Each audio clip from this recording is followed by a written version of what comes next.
Hi everybody, this is Laura Hernandez, host of Company Culture Matters by Nailted. In this episode, we will take a look at employer branding with Florence Broderick, VP of Marketing at CARTO. A good brand, a good employer brand, gets you good people, good candidates. And if you've got great people working in your company, then you're probably going to expand your customers, grow them, be able to help them with their business. So it's really quite simple, but you have to ensure that everything is set up to attract those great people and that align with the vision for the business. Caring about your employer branding is like caring about your global brand.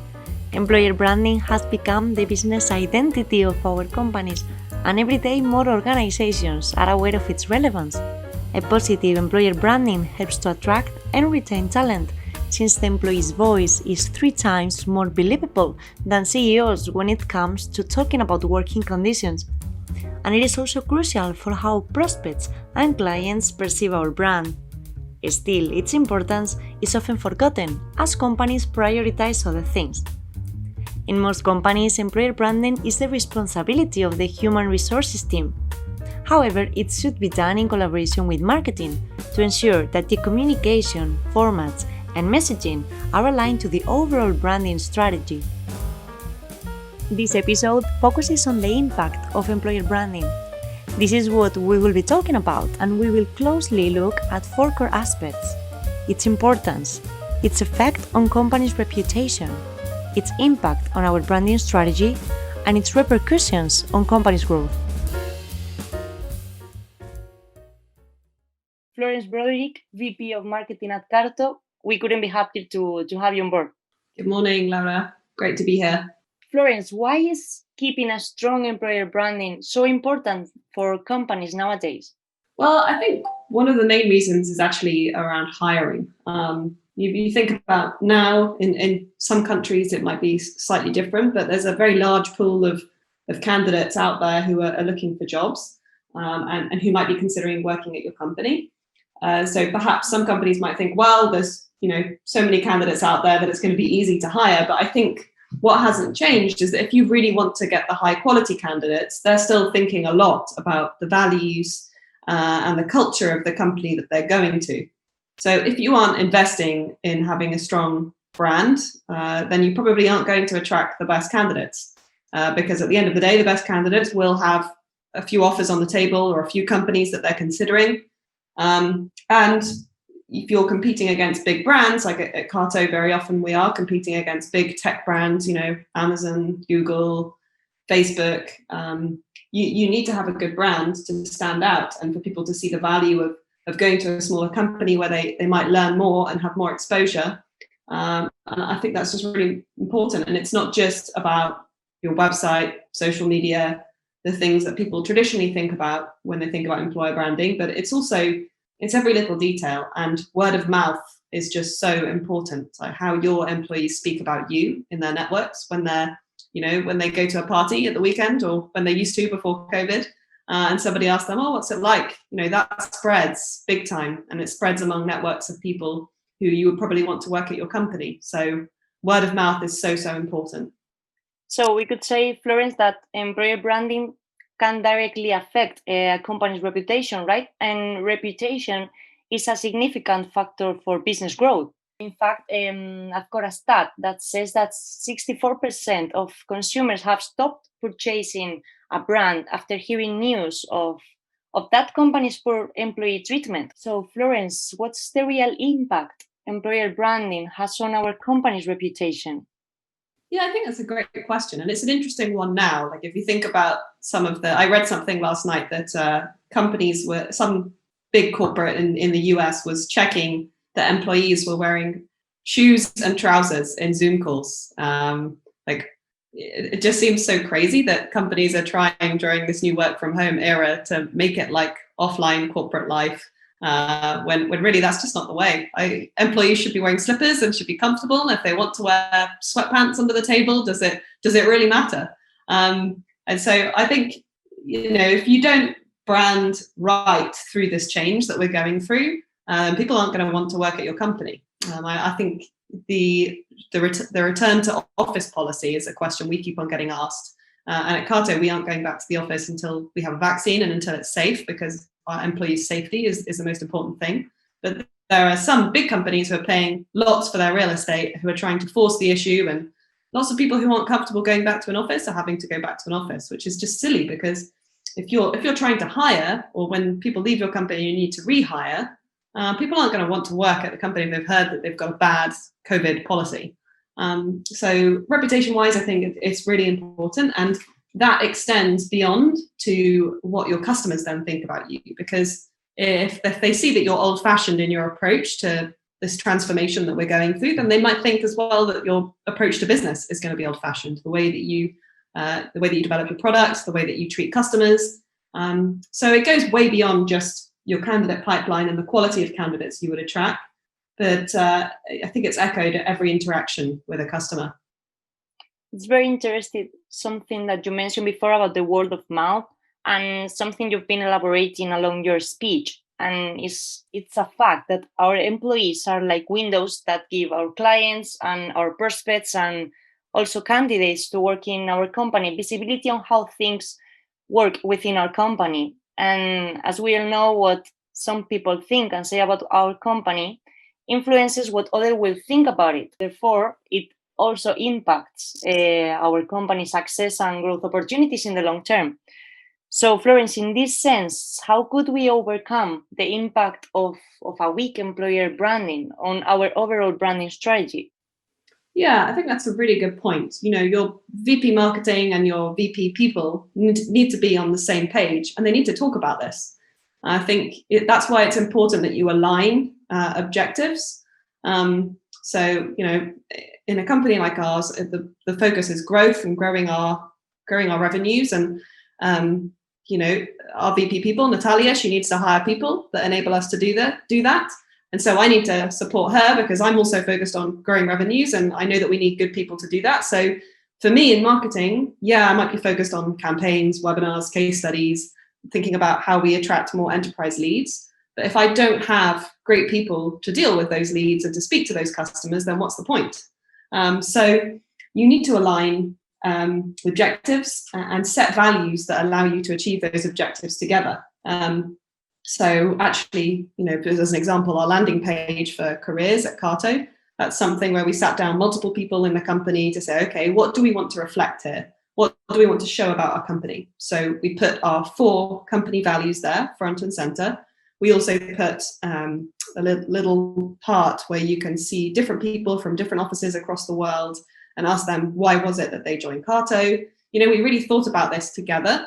And I'd like to think that we can attract candidates with that page and all of the other things that we do, who will be a good values fit, and that would be international, diverse, and the kind of people that they would enjoy working with at CARTO.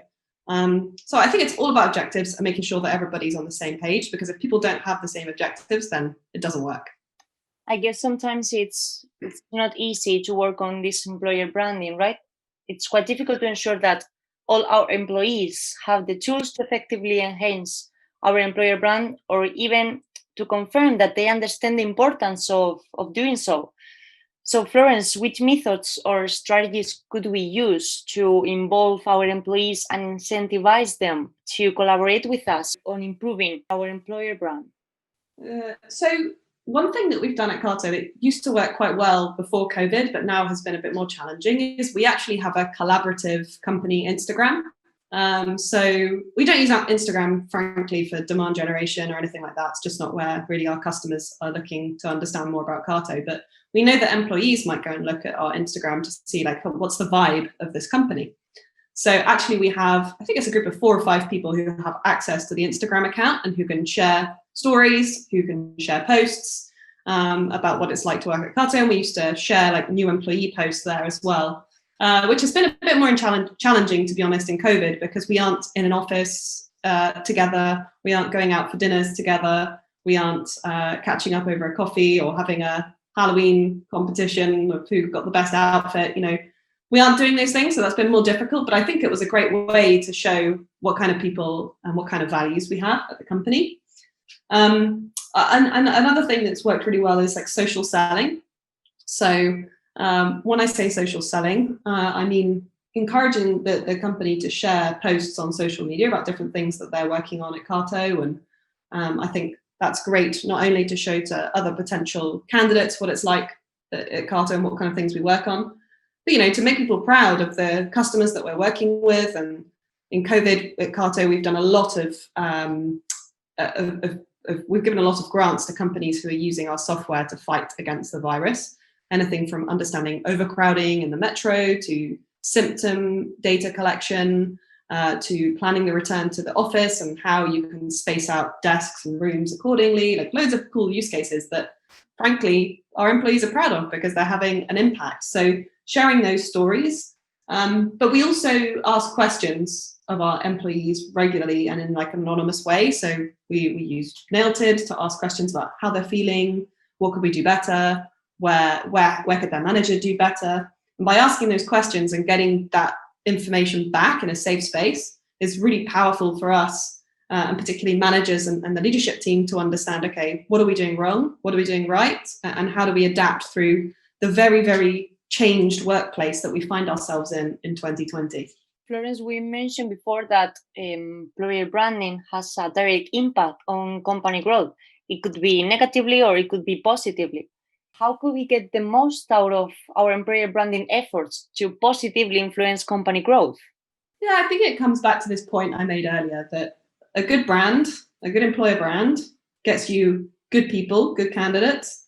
And if you've got great people working in your company, then you're probably going to expand your customers, grow them, be able to help them with their business. So it's really quite simple, but you have to ensure that everything is set up to attract those great people and that align with the vision for the business. So to give an example, we're very focused on growing our business in North America and in markets like UK, France, Germany. And for example, when we write job descriptions, even though a big part of our team are based in Madrid and Seville, we on our job descriptions we don't ask for people to speak Spanish, which a while back it might have been different in that office. But we need our office in Madrid and Seville to be as international as if we had an office in London or Berlin or the Netherlands. So we don't make it necessary to speak Spanish. Obviously, English is the fundamental language that they have to have. And if they also have Spanish, that's a nice bonus because it's helpful in social environments to be able to speak Spanish in that office for sure.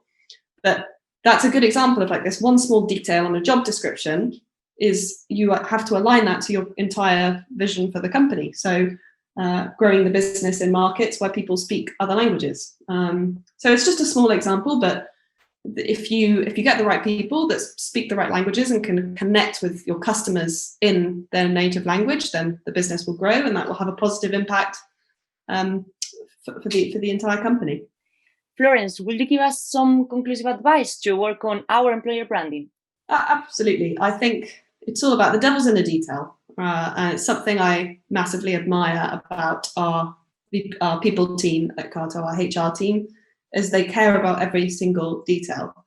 So if you think about, I just mentioned job descriptions, like we try and write our job descriptions to be inclusive and to reflect our values. If you're running a recruitment process within the company, we actually write a handbook so that step by step, we know how we're going to be treating candidates.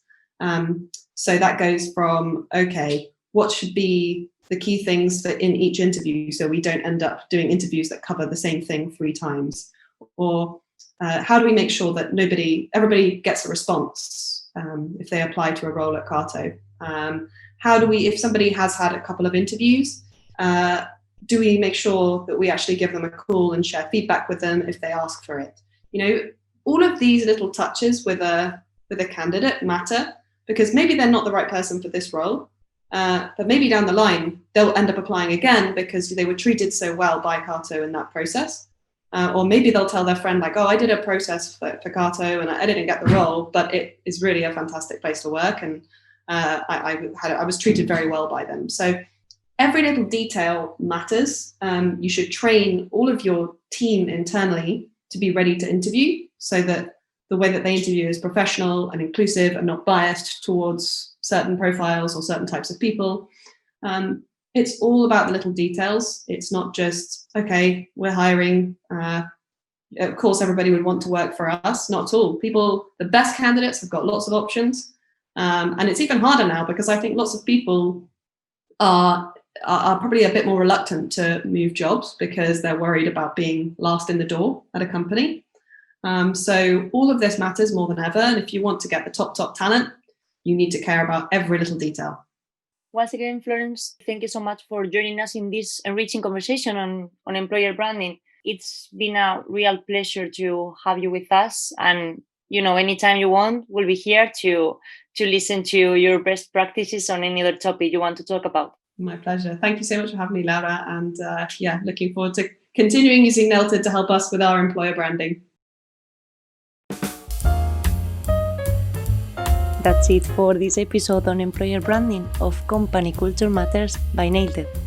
I would like to give special thanks to Florence Broderick, and if you want to find out what she's up to, you can connect with her in LinkedIn. Also, if you want to listen to other great stories, check them out in nailted.com/podcasts. CARTO is a company that uses Nailted to develop and measure their company culture. Nailted is the employee engagement platform for people and HR teams who want to deliver the best employee experience. So if you want to know how Nailted can help your company, check out nailted.com. I'm your host, Laura Hernandez, and this is Company Culture Matters by Nailted.